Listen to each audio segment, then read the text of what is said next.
Hello student, welcome to my YouTube channel 9 to 12 classes. तो student, आज हम देखने वाले हैं चैप्टर नंबर 1 संख्या पद्धति के पाठ के सारांश को। सारांश का मतलब ये कि हमने इस पाठ में क्या क्या पढ़ा और कौन कौन से चीज़ें हमें लर्न करनी चाहिए, कौन कौन सी चीज़ों पर हमें ज़्यादा फोकस करना चाहिए। इस बात पर आज हम अध्ययन करने वाले हैं और आपको हम कुछ प्रश्न देंगे जिसका आप क्वेश्चन का आंसर हमें कमेंट बॉक्स में दीजिएगा। तो स्टूडेंट, देखते हैं class 9 math chapter number 1 number system पाठ का सारांश। पाठ के सारांश से तात्पर्य कि हमने अभी तक जो जो पढ़ा, जो जो हमने आपको सिखाया और कि हमने क्या क्या आपको सिखाया और आपने क्या क्या सीखा, इस वीडियो में आप जानेंगे ना। तो देखिए, हमने एक्सरसाइज 1.1 यानी कि जिसका नाम भूमिका था, यानी कि परिमेय संख्या के नाम से जाना जाता था। प्रश्नावली 1.1, प्रश्नावली 1.1 हमारा परिमेय संख्या के नाम से जाना जाता था, जिसे हम भूमिका भी कहते थे ना। तो परिमेय संख्या मतलब इसमें हमने क्या पढ़ा, 1.1 में हमने क्या पढ़ा, किन्हीं दो परिमेय संख्याओं के बीच अनेक परिमेय संख्या ज्ञात करना। जैसे कि और हमने कुछ परिभाषाएं भी पढ़ी, प्राकृतिक संख्या की परिभाषा क्या होती है और पूर्ण संख्या किसे कहते हैं, सब हमने पढ़ा प्रश्नावली 1.1 में ना। और इसमें सबसे मोस्ट इम्पॉर्टेंट क्वेश्चन ये हो सकता है कि किन्हीं दो परिमेय संख्या, जैसे कि 2/3 और 4/5 के बीच की n परिमेय संख्या ज्ञात करना, n परिमेय संख्या ज्ञात करना। तो इसके लिए हमने एक सूत्र बताया था, n+1, यानी कि जितनी परिमेय संख्या हमें ज्ञात करनी रहती थी 4, 5, 6, 7, इन दोनों के बीच की, हम इसी सूत्र से यूज करते थे ना। इसी सूत्र का यूज करके क्वेश्चनों को हल करते थे। n+1 का n मतलब अगर मान लो हम इन दोनों के बीच की 4 परिमेय संख्या ज्ञात करें, n बराबर मान लो 4 ले लें, तो n की जगह पे 4 रख देते थे और एक ऐड कर देते थे, यानी कि आ जाता था 5, है ना। तो इस 5 को इसमें गुणा करके भाग दे करके हल कर देते हैं ना, आपको याद होगा। अगर नहीं याद होगा तो आप चैनल की प्लेलिस्ट में जा करके वीडियो को देखिएगा, आपको बहुत अच्छे से याद हो जाएगा ना। और जिस जिस स्टूडेंट ने पढ़ा होगा उन्हें तो एकदम अच्छे से लर्न नहीं हो गया होगा। और तो देखते हैं एक्सरसाइज 1.2 में हमने क्या पढ़ा था। देखते हैं एक्सरसाइज 1.2 प्रश्नावली 1.2 में हमने क्या पढ़ा था इस चैप्टर के। तो प्रश्नावली 1.2 हमारी अपरिमेय संख्या के नाम से जानी जाती थी ना।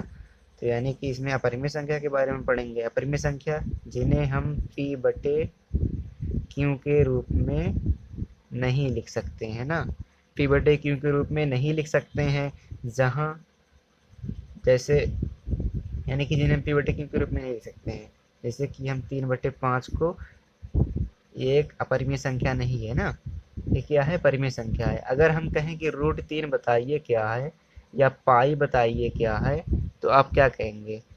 ये √3 अपरिमेय है, पाई अपरिमेय है। हमने आपको अपरिमेय संख्या में ये सब चीज़ें हमने बताई थी, है कि नहीं, बताया था ना हमने। हाँ, तो जिसने जिसने नहीं देखा है तो आप प्लेलिस्ट में जाइए और देखिए वीडियो को फटाफट ना। और देखिए एक्सरसाइज 1.3 यानी कि प्रश्नावली 1.3 में हमने आपको क्या बताया था, क्या पढ़ाया था, वास्तविक संख्या उनके दशमलव प्रसार। क्या बताया था, वास्तविक संख्या उनके दशमलव प्रसार। ये प्रश्नावली 1.3 हमारी है। तो इसमें हमने बताया था कि वास्तविक संख्या होती क्या है, वास्तविक संख्या की परिभाषा हमने बताई थी और उनके दशमलव प्रसार बताए थे।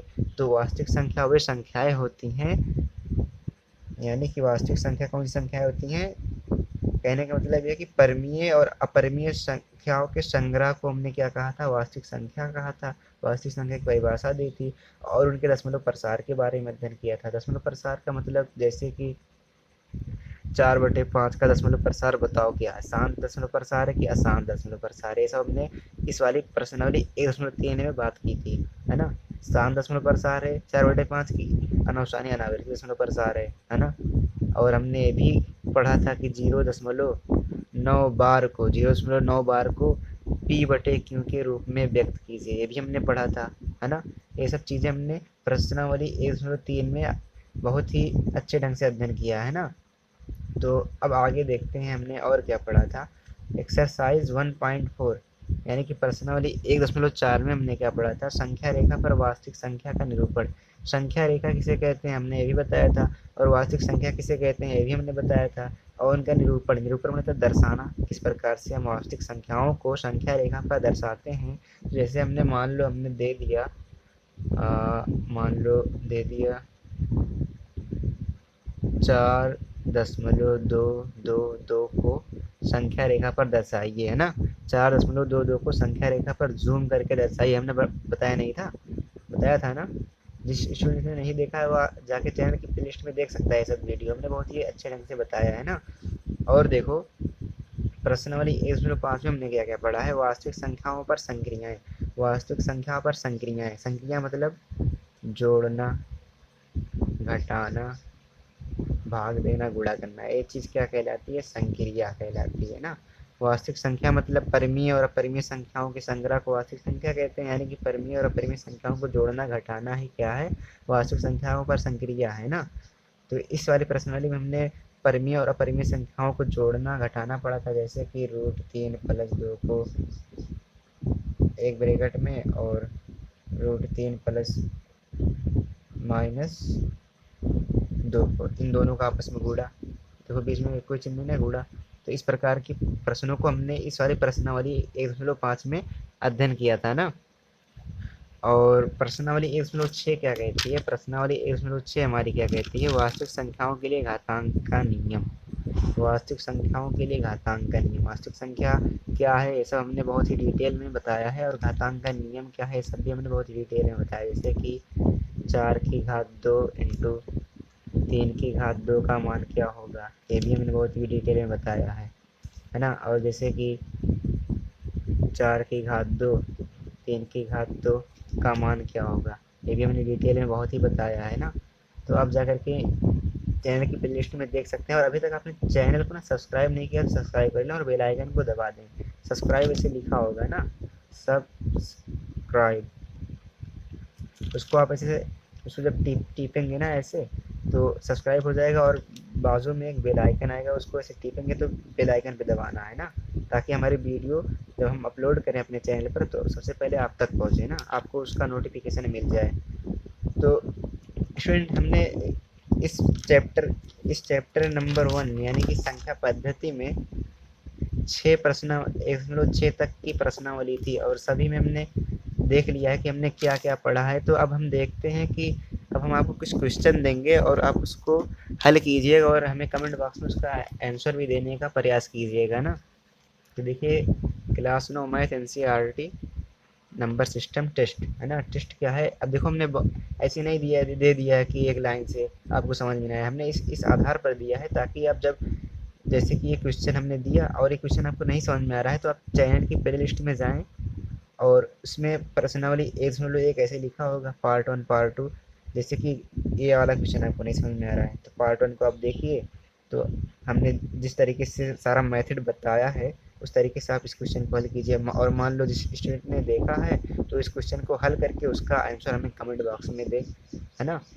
तो देखो एक्सरसाइज 1.1, एक्सरसाइज मतलब प्रश्नावली 1.1 के क्वेश्चन के हमने कौन से क्वेश्चन लिए हैं, 1 और 2 के बीच 5 परिमेय संख्या ज्ञात कीजिए। स्टूडेंट देखो क्वेश्चन को रटा मत करो ना, पहली बात तो क्वेश्चन को आप क्या करो, रटो मत। जिस तरह आप 6, 7, 8 में करते आए रट लिए और पेपर दे दिए, अब ऐसा मत करो ना। आप ऐसा करो कि आप मेथड समझो, तरीके को समझो ना, लॉजिक समझो। लॉजिक का मतलब जैसे कि हमने कह दिया कि 1/2, और जैसे कि हमने कह दिया कि 1 और 2, यही वाला मान लो 1 और 2 के बीच की 5 परिमेय संख्या ज्ञात करना। तो अब इसको रटो मत, इसको सोचो कि इसमें कौन सा लॉजिक, कौन से सूत्र लगेंगे। तो हमने यही तो बताया था कि इसे हमको 5 ज्ञात करना है तो 5 में एक ऐड करना है, जैसे कि 5 + 1, इसको ऐड करो, जो आंसर आए उसको इसमें गुणा करो, फिर भाग दो, फिर इसके बाद आंसर आपका आ जाता था, है ना। हमने प्रश्नावली 1.1 में हमने बताया है। इसी तरह देखो क्वेश्चन नंबर 2 भी है, 4/5 और 5/5 के बीच की 5 परिमेय संख्या ज्ञात कीजिए। इसको भी सेम इसी के आधार पर ये वाला क्वेश्चन भी है। अब देखो प्रश्नावली 1.2। प्रश्नावली 1.2 हमारी क्या कहती है, इसके हमने क्वेश्चन कौन से आपको दिए हैं। संख्या रेखा पर रूट 2 का स्थान निर्धारित कीजिए। अब रूट 2 हमारा क्या है, यहाँ पे रूट 2 अपरिमेय संख्या है और प्रश्नावली 1.2 अपरिमेय संख्या के नाम से जानी जाती थी। हमने हर एक चीज़ें आपको उसमें बताया है ना। संख्या रेखा पर रूट 2 का स्थान निर्धारित कीजिए, रूट 2 का स्थान निर्धारित कीजिए। हमने बताया भी है किस तरीके से इसमें पाइथागोरस प्रमेय लगी है। पाइथागोरस प्रमेय क्या होती है साहब, जब आप चैनल की प्लेलिस्ट में जाकर के वीडियो को देखेंगे तब आपको हर एक चीज़ें समझ में आएगी। हमने एकदम डिटेल से बताया है ना, मतलब जिस स्टूडेंट को एकदम भी नहीं आएगा वो भी समझ जाएगा कि हाँ हाँ एक चीज़ ऐसे हम कर सकते हैं। और आप कभी ये मत सोचिए कि क्वेश्चन कठिन होता है, क्वेश्चन बहुत ही कठिन है, हमसे नहीं हो पाएगा, ऐसा कुछ नहीं होता है। बस आपके माइंड में एक डर सा पैदा हो गया मैथ को लेकर के, उस मैथ के डर को हमें ख़त्म करना है ना। तो आप मैथ से डरिए नहीं, मैथ ही बहुत अच्छी चीज़ है। जब उसको आप एक बार समझ लेंगे ना, जब उसमें आप घुल मिल जाएंगे ना, बहुत मज़ा आता है मैथ पढ़ने में, हमको तो बहुत मज़ा आता है। संख्या रेखा पर रूट 2 का स्थान निर्धारित कीजिए ना, ये वाला क्वेश्चन हमने पर्सनली 1.2 से लिया है। अब 1.2 से लिया है मतलब आपको दिया हल करने के लिए ना, इसीलिए हमने क्वेश्चन को पुट अप किया है। तो देखो पर्सनली 1.3 के कौन से हमने क्वेश्चन दिए हैं। पर्सनली 1.3 के क्वेश्चन क्या है, बताइए कि प्रत्येक का दशमलव प्रसार किस प्रकार का है। बताइए कि प्रत्येक का दशमलव प्रसार यानी कि शांत वाला है कि अशांत वाला। आप कैसे याद करेंगे इसको, 1/11 है, भाग देना जानते हैं ना, ऐसे एक लिखेंगे 11 से भाग देंगे। अब इसको जब अगर इसका शेषफल 0 आ गया तो ये शांत वाला है, अगर शेषफल 0 नहीं आता है तो आसान दशमलव प्रसार है ना। तो इन सभी को आप भाग दे करके पता कर लीजिएगा कि कौन सा दशमलव प्रसार है। और अगर नहीं जानते हैं, जो स्टूडेंट नए नए हैं, इस वीडियो को पहली बार देख रहे हैं, वो चैनल की प्लेलिस्ट में जाएं और देखें हमने किस प्रकार से हर एक चीज़ें बताई हैं। और देखिए उसी पर्सनली 1.3 से हमने क्वेश्चन उठाया है, निम्नलिखित को पी/क्यू क्यू के रूप में व्यक्त कीजिए। पी/क्यू क्यू मतलब परिमेय संख्या के रूप में व्यक्त करना है। अब देखो 0.6 बार, 0.9 बार, 0.47 बार। अब देखो इन सबको पी/क्यू क्यू के रूप में व्यक्त करना है। अगर हम आपको दे दें 0.3 को परिमेय संख्या पी/क्यू के रूप में लिखिए, दशमलव हटाओगे तो लिख दोगे 3/10, एक अंक के बाद दशमलव है तो नीचे 10 लिख दोगे। तो ये वाला तो आप कर ले जाओगे ना, ये वाला तो आप कर ले जा रहे हो, बट यहाँ पे बार लगा है, क्या लगा है, बार का चिन्ह लगा है, बार कोष्ठक है। तो अब ये वाला कैसे करेंगे, ये हमने मेथड बताया, तरीका होता है करने के लिए। आप वीडियो को देखिएगा और समझिएगा। और देखिए प्रश्नावली 1.4, प्रश्नावली 1.4 इसमें से कौन से हमने क्वेश्चन आपको दिया है। और प्रश्नावली 1.4 है क्या, वास्तविक संख्याओं को दर्शाना ना संख्या रेखा पर। तो संख्या रेखा पर दशमलव प्रसार वाली वास्तविक संख्या को दर्शाना 5.3777 का निरूपण कीजिए। इसको भी हमने बहुत अच्छे तरीके से बताया है। अगर आप एक क्वेश्चन समझ लेंगे ना, एक क्वेश्चन, तो आप हर एक क्वेश्चनों को लगा सकते हैं ना। और ज़्यादातर ये मत सोचिए, ये मत करिए कि आप हर एक क्वेश्चन को लगाइए। ज़्यादातर आप ये करिए कि एक क्वेश्चन आप लीजिए और उस मेथड को कीजिए ना, उस क्वेश्चन पे लगे हुए तरीके को आप पहले हल कीजिए, तब आगे क्वेश्चनों को हल किया कीजिए ना। तो जैसे संख्या रेखा पर हमने दे दिया ये वाला अंक। अब अगर ये वाला मेथड आप जान जाते हैं किस प्रकार से संख्या रेखा पर दशमलव वाली संख्याओं को दर्शाया जाता है, तो हम चाहे जितनी आप उस परिमेय एकदम दशमलव वाली संख्या दे दें, आप दर्शा सकते हैं ना। जब आपको मेथड, अगर आपको बनाने का तरीका, कोई चीज़ बनाने का तरीका पता होगा तो आपको कैसी भी चीज़ दे दें आप बना सकते हो ना, बना सकते हो कि नहीं, बना सकते हो ना, है ना स्टूडेंट, कर सकते हो।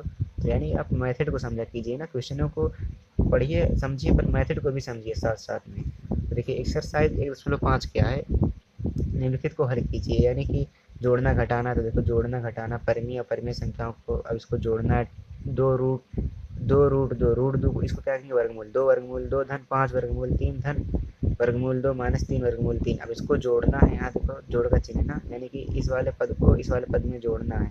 इसको कैसे जोड़ना है इसको हमने बताया है, आप जा करके देख सकते हैं।